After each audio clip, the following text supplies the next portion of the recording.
कौन है मॉडल शीतल उर्फ सिम्मी चौधरी, जिसकी बॉडी नहर में मिली, बॉयफ्रेंड गिरफ्तार।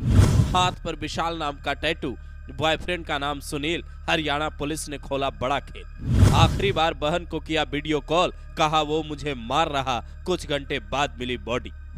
यह है हरियाणवी मॉडल शीतल उर्फ सिम्मी चौधरी, जिनकी बॉडी सोनीपत के खरकौदा में एक नहर से मिलती है। हाथ पर विशाल नाम का टैटू बना था, तो वहीं बदन के कई पार्ट्स पर भी पुलिस को टैटू नजर आए। गले और शरीर पर चोट के निशान मिले हैं, जिससे यह साफ लग रहा था कि मामला बड़ा है। पुलिस ने जांच शुरू की तो सिम्मी की बहन ने कई चौंकाने वाले दावे किए। सिम्मी की बहन ने बताया, उसने आखिरी बार मुझे कॉल किया था और कहा था उसका बॉयफ्रेंड उसे मार रहा है, जबरन वो मुझे साथ ले जाने की कोशिश कर रहा है।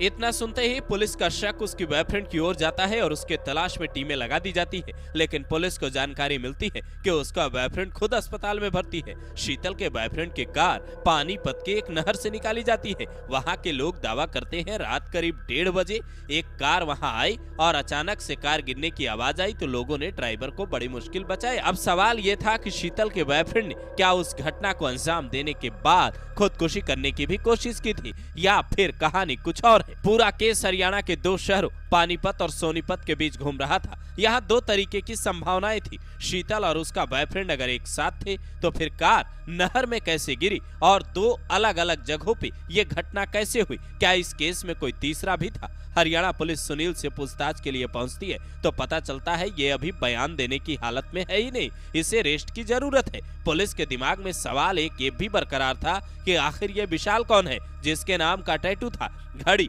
कपड़े और टैटू से राज खुलने की उम्मीद थी। तभी शीतल की बहन कुछ नई कहानी बताती है और उसके हवाले से दैनिक भास्कर जो दावा करता है वो हैरान करने वाला है। शीतल की बहन नेहा बताती है, हम लोग खलीला माजरा गांव के रहने वाले हैं। फिलहाल सतकरतार कॉलोनी में रहते हैं। 4 बहनों में सबसे छोटी शीतल ही थी, जिसकी उम्र करीब 24 साल थी। वो तलाकशुदा थी, उसका एक बच्चा भी था। ये पूछने पर कि सुनील से दोस्ती कैसे हुई और वो कहाँ मिला, फिर बॉयफ्रेंड था तो शीतल की जान का दुश्मन कैसे बना, आखिर जो आरोप उस पर लग रहे हैं उसकी कहानी क्या है, तो नेहा एक नई कहानी बताती है। वो कहती है, शीतल पहले एक होटल में काम करती थी जो करनाल में है। ये होटल इसराना के रहने वाले सुनील का है। होटल में काम करने के दौरान ही उसने शूटिंग शुरू की थी। करीब 6 महीने पहले ही उसने पहले गाने की शूटिंग की।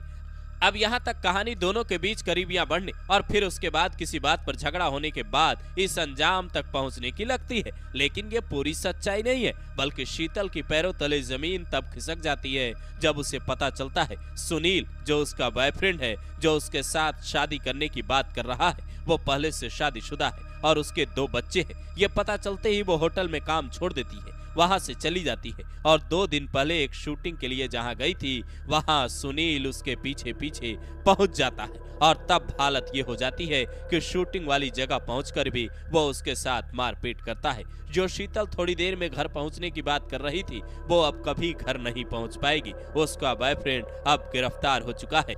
लेकिन पुलिस के सामने अब सबसे बड़ा सवाल यही बरकरार है कि आखिर इस खेल में कौन कौन शामिल है और क्या कितने लोग इस खेल में लगे हुए हैं। एक तरफ पूरा देश राजा रघुवंशी और सोनम रघुवंशी केस की चर्चा कर रहा है, तो दूसरी तरफ हरियाणा के शीतल और सुनील की भी अब चर्चा होने लगी है। इस तरह की खबरें आपको सावधान करने के लिए